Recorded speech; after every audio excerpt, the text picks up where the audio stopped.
All right, we're going to finish talking about the thyroid gland. When you have too little secretion of the thyroid gland, this can occur during fetal development or infancy. You usually get some sort of dwarfism or mental development that's not progressed, especially sexual development too as well. Too little thyroid hormone in adulthood is called myxedema. Sometimes they call it hypothyroidism. And so decrease in body temperature, decrease in heart rate. So decrease in those activities that we saw the thyroid hormone completed in the body. Graves' disease is oversecretion. It's usually an autoimmune disorder in which antibodies, so you have these antibodies, these are proteins that circulate in your bloodstream. They look like thyroid stimulating hormone, which is this word right here, TSH. And so they act like it, and they basically cause overproduction of thyroid hormone. So increased metabolic rate, increased heart rate, sweating, nervous. They usually get fluid accumulation behind the eyes, so they get this characteristic bulging out of the eyes called exophthalmos. All right, the last hormone that the thyroid gland produces is calcitonin. This is produced by some other cells, less numerous cells called parafollicular cells, and it stimulates the absorption of calcium by bone. So usually when we have excess calcium floating around in a bloodstream, we would actually push it into the bone or push it out of the body via urine. Your parathyroid gland are four little glands that sit on the back side of the thyroid gland. They also regulate calcium via parathyroid hormone, and so they are going to increase calcium levels in the blood. Basically, they'll pull calcium out of your bone, they'll pull it out of your kidneys, that's calcium that's destined for the urine, and they'll also stimulate calcium absorption from your gut too as well. And so they basically are putting more calcium into your bloodstream, whereas calcitonin, which was secreted by your thyroid gland, it actually stores. So it puts calcium into your bones. Parathyroid hormone pulls it out of your bones and out of your kidneys and out of your gut. It increases your blood level. And so you can get some imbalances with calcium levels if you have too much or too little parathyroid hormone secreted. And you can see here there's a nice little flow calendar right here. So calcium gets too low right here. We release parathyroid hormone. Parathyroid hormone says, hey, let me take calcium out of the bones. Let me take it out of the kidneys. Let me take it out of the intestines. We return to blood calcium to normal. And so we kind of do this whole event again. Trying to maintain normalcy. That is what your body is always trying to do. That term for maintaining normalcy is homeostasis. All right, your adrenal glands, they're two little hats that are located on top of the kidneys. There's two parts to them. They have an adrenal cortex and they have an adrenal medulla. The cortex is the outer rim. It's going to secrete what's called gonatocorticoids. These are things like androgens. These can turn into testosterone. Glucocorticoids, this is like cortisol. And mineralocorticoids, this is like aldosterone. Adrenal medulla produces epinephrine and norepinephrine. These are your fight or flight hormones. These are going to be involved with your sympathetic nervous system. All right, so specifically talking about these, we have androgen and estrogen secreted by the adrenal cortex in males and females. Your mineralocorticoids like aldosterone, they increase the reabsorption of sodium into your bloodstream, and so they promote excretion of potassium. By increasing the reabsorption of sodium, this would be secreted when we would have like a drop in blood pressure. By increasing the reabsorption of sodium, if you increase sodium reabsorption, water will follow. When I say reabsorption, this is back to the blood, and so therefore you will get an increase in blood volume and therefore an increase in blood pressure. So usually this is released when there's been like a drop in blood pressure. We can act quickly to restore that blood pressure. All right, Addison's disease. This is a disease caused by undersecretion of aldosterone and cortisol. It's usually an autoimmune attack against the adrenal cortex. And so you get abnormal absorption of electrolytes like sodium and potassium. So you're going to get that electrolyte imbalance, which is then going to affect your appetite, weight loss, fatigue. You get this bronzing of the skin that's a side effect of an abnormal hormone release. JFK. John F. Kennedy actually had Addison's disease. That's why he always had that nice glow to his skin.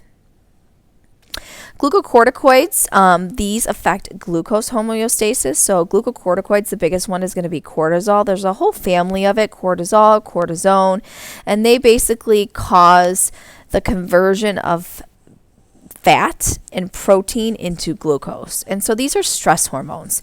And so when you have stress hormones, you want to basically, when you have stress, you're going to want to dump a bunch of glucose into your bloodstream so you can make more ATP. So they'll take fat and protein, they'll break it down and convert it into glucose.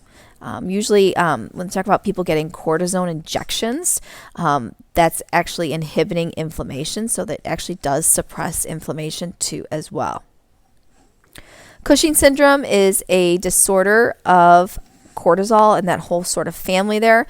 You basically get high levels. There's a Cushing's disease and there's a Cushing syndrome. And so usually disease is from a tumor, but most people have the syndrome is where it's the use of prescription drugs. So you can see here the use of glucocorticoid hormones. And this is basically when we talk about prescription treatments of cortisone, like treatments for lupus. A lot of like autoimmune diseases are treated with cortisol because remember it suppresses the immune system. So when you have a side effect of prescription medications, it's called syndrome. And so you can see here you get with Cushing syndrome right here, you do get a lot of fluid retention. The whole thing with the release of cortisol is that it kind of throws you into like a protective mode. And when you're in protective mode, they want to throw as much cortisol, as much glucose into your bloodstream, as much fluid so you can have more glucose to make more ATP and you can have more fluid to have more blood pressure and more blood volume. And so you get a lot of fluid accumulation in the body.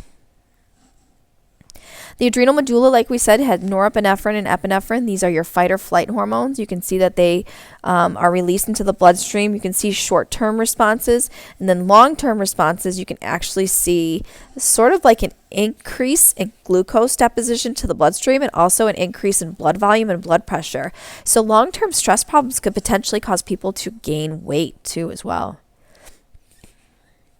The pancreas. The pancreas is located just behind the stomach, more underneath it. There's two hormones that are secreted from here. You have glucagon and you have insulin. So what's crazy about the pancreas is it's an endocrine organ and it's an exocrine. So it has digestive role in producing digestive enzymes, but here we're talking about the endocrine system. So we're going to specifically talk about the hormones. It secretes glucagon and insulin. These are two hormones that work opposite of each other. Glucagon increases glucose in the blood. It tells the liver to break down glucose from glycogen and also to form glucose from maybe amino acids too as well and dump it into the bloodstream. Whereas insulin, it decreases blood glucose by causing glucose to go into your cells so your cells can use it to make energy. And so you can see this sort of maintaining normalcy. If your pancreas secretes insulin, the liver stops the breakdown of it. Muscles take up the glucose. Adipose use the glucose to form fat.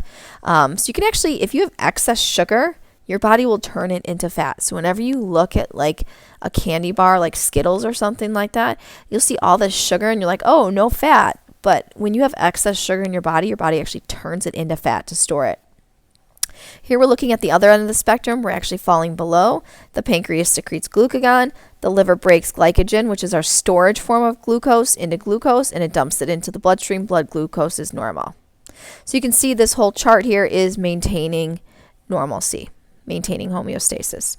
Diabetes is a disorder of insulin.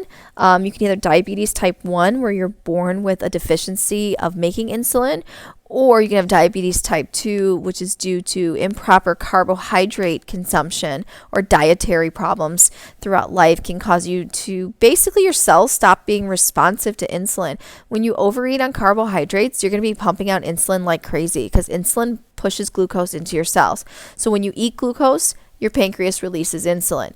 That if you are eating a ton of carbohydrates, your pancreas is going to be producing a ton of insulin.